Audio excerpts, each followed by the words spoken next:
for joining me for SONA Sessions, where we explore conversations with remote team leaders about what's important to them in building strong remote teams.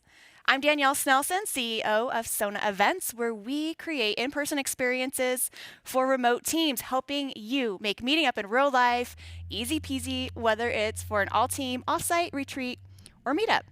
Now, today, joining me in the studio is Kaleem Clarkson, the Chief Operating Officer of BlendMe, Inc., a fractional people operations consultancy that helps startups and small businesses transform into high functioning remote or hybrid remote workplaces by improving the remote employee experience. Welcome, Kaleem. Thanks for joining me. Oh, thank you for having me. I really appreciate it. Awesome. Awesome to meet you kind of in person. Kind of in person. This works too, right? This is virtual in real Yeah, life. yeah. Right, right. Well, I know we have a lot to talk about today, and so I just want to hop right Okay, into it because I'm really fascinated by the work you do. And cool. you've put out a really cool kind of free asset. Actually, people can go get this. I'll share the information later. You call it Tree. Tell me about what Tree is, and yeah, why we should really focus on the remote employee first. Yeah, so I'm a big Karate Kid fan from back in the day, Cobra Kai now, but so we had a little inspiration from the bonsai tree. And what tree stands for the remote employee experience. And, it really kind of starts, the T stands for trust.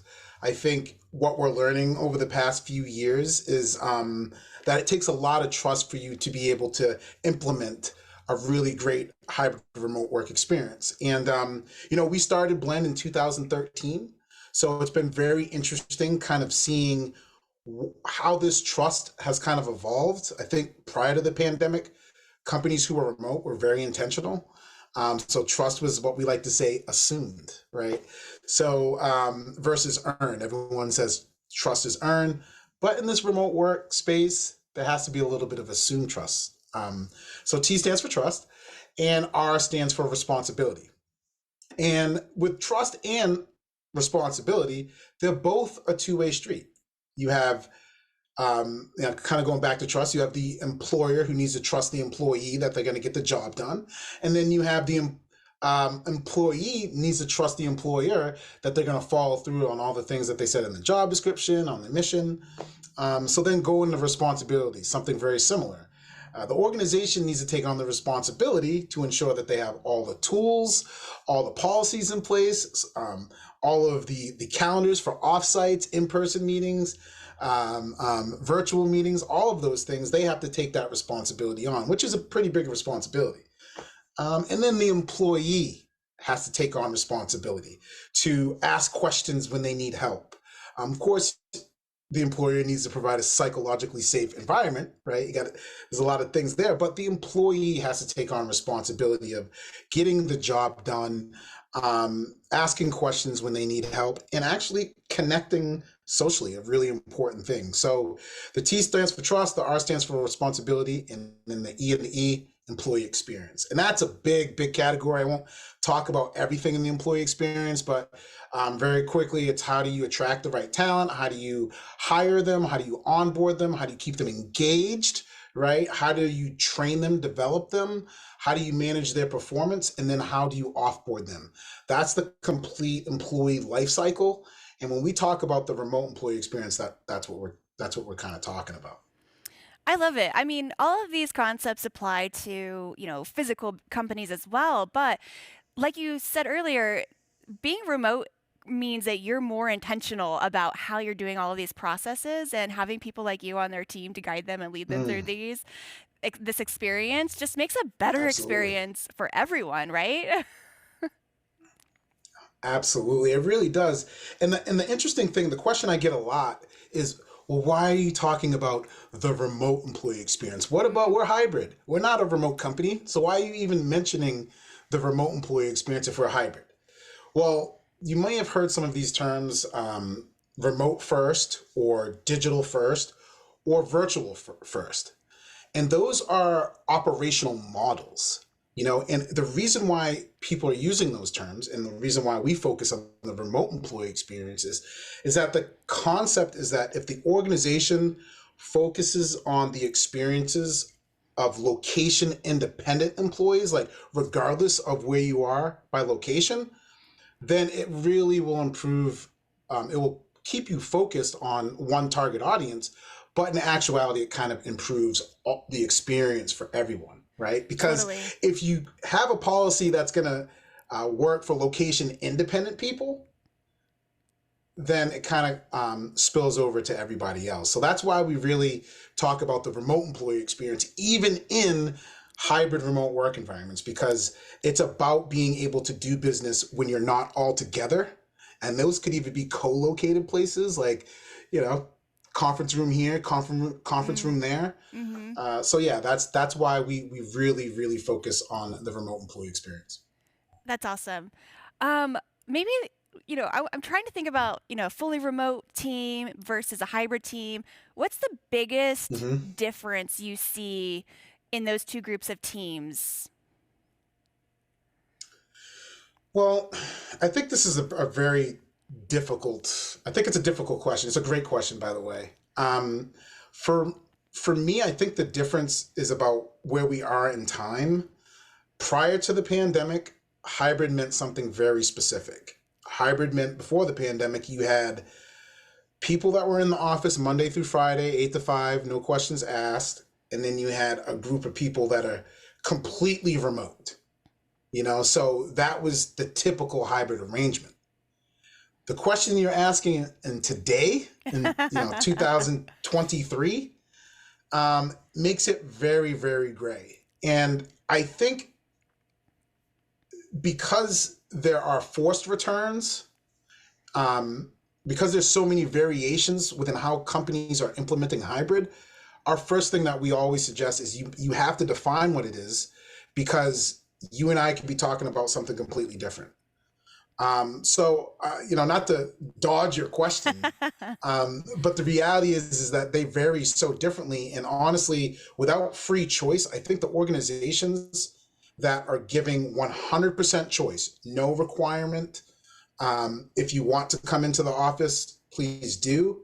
I think the organizations that are in that space, I think the major difference between people who are going into the office versus fully remote is that social connection. Mm. I Mm-hmm. think the people who are going into the office by choice, again, we're going to only stick with this type of hybrid, Yeah. by choice, is they're choosing to go in for reasons that a lot of us feel who are remote. Would love to sit next to you and just, enjoy some of that energy, right? So I think Yeah. that's the real big difference. Ideally, work-wise, there should be really no difference. Yeah. There should be really no difference, right? Well, this is a really great lead into my next question for you. As a Okay. remote work advocate, why are you so passionate about social connection and meeting in person? We've identified that this is a pro of the hybrid space, but in the bigger picture of Hmm. things, why is it so important for bringing the teams together? Yeah, this is something that has really hit me personally recently in the past, actually past couple months. You know, we have a family member who was working remotely and she was just significantly depressed due to isolation and loneliness. Now, when you look back at all of the state of remote works, shout out to Buffer. I think they're the oldest ones in the game doing the state of remote works back to 2018, I believe.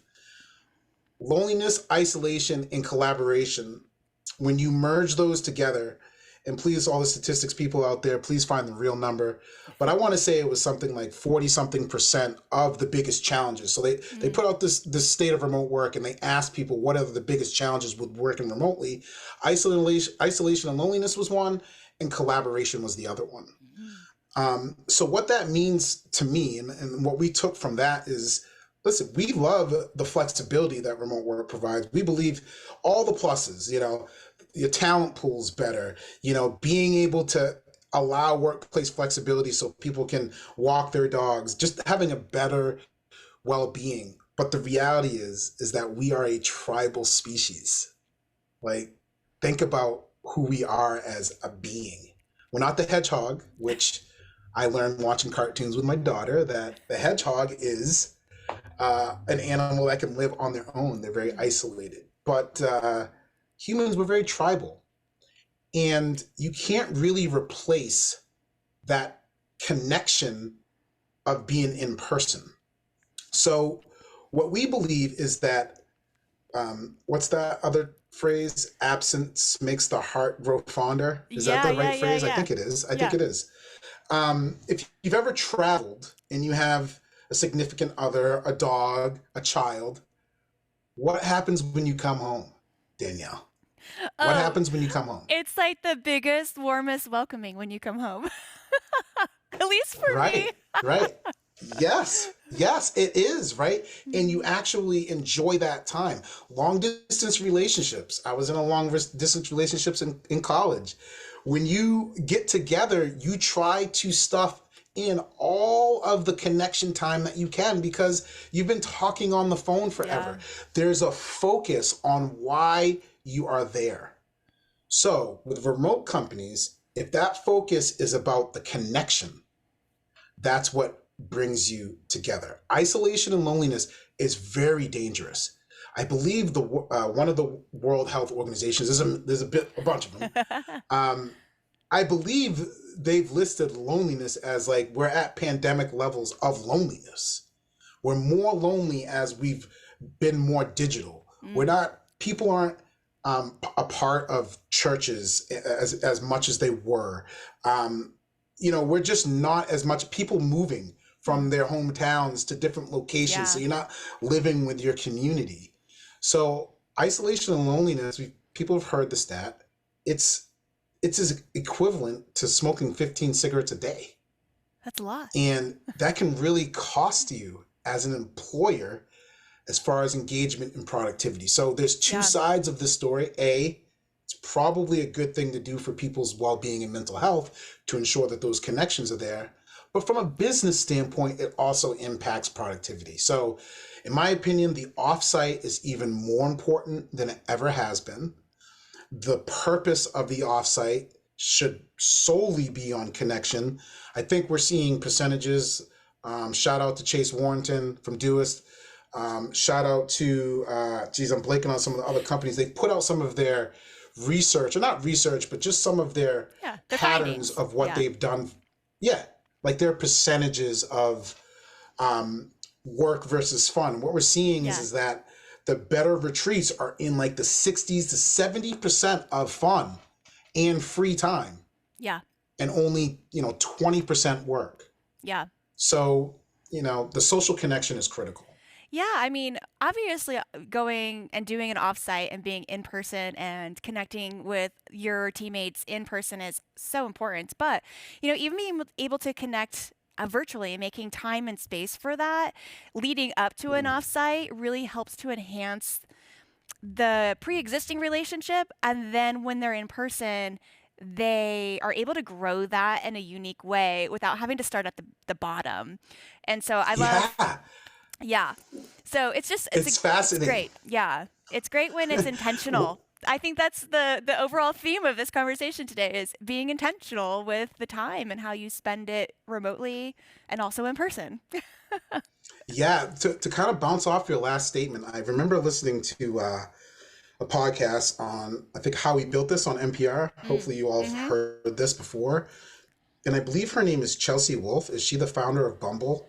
Hopefully I'm getting her name right. If I'm not getting it right, someone please message us and let us know. But I feel like it is. Um, she was interviewed and they were talking about when they decided to implement video in the dating app, in the Bumble Ah. dating app. So Mm. before the pandemic, there was no video. So during the pandemic, all the dating apps, I think even Match, decided, well, they can't go on dates. It's not safe for us to promote dates. Let's implement video. And I believe she said that they've noticed that the rate of successful dates and longer term relationships actually, oh, Whitney Wolf, thank you. Jeez, Whitney Wolf, thank you very much. Shout out to the chat. That's why you ask questions no matter what you do. We can't remember everything, and I don't We want to have Google we on the have video fact screen. checkers back there. Yeah. Thank you so much. Thank you so much. But what she said was is that they had an increase of successful relationships, and she attributes some of that to videos because it's exactly what you said. You can build some sort of relationship first on video, kind Mm, of get a feeling of this person, and then actually meet in person. So it really is kind of the best of both worlds, you know? yeah. So Yeah. I found that really interesting. I love our conversation today, and I know that we could keep this conversation going for an hour. But for the sake of Of course. keeping this short and sweet and introducing these different concepts to our watchers and our listeners, I really love your perspective and your angle and how you help teams. Kaleem, if someone Mhm. wants to connect with you after watching this, where can we find you? Oh, definitely LinkedIn. I'm a big LinkedIn fan. Kaleem Clarkson. Check out our website, blendmeinc.com. You can take what we call our tree assessment there. And we're actually going to be having a social connection strategy is a lot of what we're talking about. So you can check me out on LinkedIn. You can check out BlendMe Inc. I'm also on Twitter, kind of Ki now, not kind really of. sometimes, but Cool. and a little bit on Instagram. So I'm trying. All right, all right. Well, I found some of your tools very helpful, and I know people looking for your content will find it helpful as well. So, thank you so much for joining me today. It was a pleasure getting to chat with you and get to know you more.